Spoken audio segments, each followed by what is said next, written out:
Hello friends, ജപ്പാൻകാർക്ക് പോലും അത്ര സുപരിചിതമല്ലാത്ത ഒരു ജപ്പാനീസ് ഫ്രൂട്ടിനെ പറ്റി അറിയാമോ? പൂർണ്ണമായും പർപ്പിൾ നിറത്തോടു കൂടിയ, ഇത്തിരി നീണ്ട് ഇത്തിരി തടിച്ച് എന്നാൽ നമ്മുടെ കൈപ്പിടിയിൽ ഒതുങ്ങുന്ന ഈ ഒരു ഫ്രൂട്ട് നോർത്തേൺ മലനിരകളിലെ കാടുകളിലാണ് ജപ്പാനിൽ ആദ്യമായി കാണപ്പെട്ടത് എന്നാണ് പറയപ്പെടുന്നത്. ബൊട്ടാണിക്കൽ ഭാഷയിൽ അക്കേബിയ ക്വിനാറ്റ എന്നറിയപ്പെടുന്ന ഇവന്റെ നാടൻ പേര് അക്കേബി. ജന്മദേശമായി കണക്കാക്കുന്നത് ജപ്പാൻ, ചൈന, കൊറിയ എന്നീ രാജ്യങ്ങളാണ്.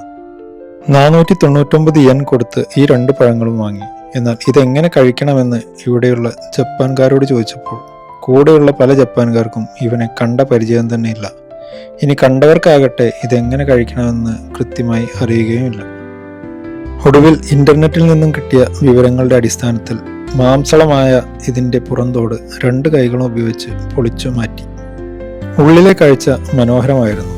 എന്നാൽ നാട്ടിലെ ഏത് ഫ്രൂട്ടുമായാണ് ഇതിനെ ഉപമിക്കേണ്ടത് എന്ന് എനിക്ക് മനസ്സിലായില്ല. കുറച്ചെങ്കിലും സാദൃശ്യം തോന്നുന്നത് പാഷൻ ഫ്രൂട്ടുമായാണ്. പാഷൻ ഫ്രൂട്ടിലേതുപോലെ വളരെ ജ്യൂസിയായ ഉൾവശവും നിറയെ കുരുകളും. ഒരു സ്പൂൺ ഉപയോഗിച്ച് ഐസ്ക്രീം കഴിക്കുന്ന ലാഘവത്തോടു കൂടി നമുക്കിത് കഴിക്കാൻ കഴിയും. ഇതിന്റെ കഴമ്പ് മാത്രം കഴിച്ച് കുരുവെല്ലാം തുപ്പിക്കളയണം. ഇളം മധുരത്തോടു കൂടിയ ഒരു ടേസ്റ്റാണ് ഇതിനുള്ളത്.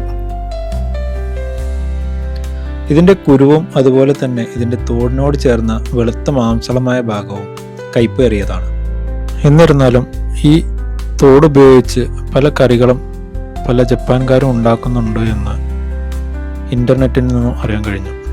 ജപ്പാനിലെ ഓട്ടം സീസണിൽ, അതും കുറച്ചു ദിവസങ്ങൾ മാത്രം കാണപ്പെടുന്ന ഒരു ഫലമായതുകൊണ്ടായിരിക്കണം മിക്കവാറും ആളുകൾക്ക് ഇതിനെക്കുറിച്ച് കൃത്യമായ ധാരണയില്ലാത്തത്.